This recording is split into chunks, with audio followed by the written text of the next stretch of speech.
মিলাই দেখোন এখন পাই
quality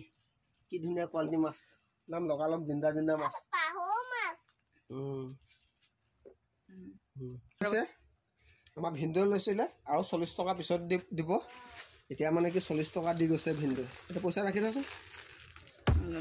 একেলা মুখ হ'ব দিয়া নালাগে কোৱালিটি খাবলৈ ভিন্ডো মাছ দিব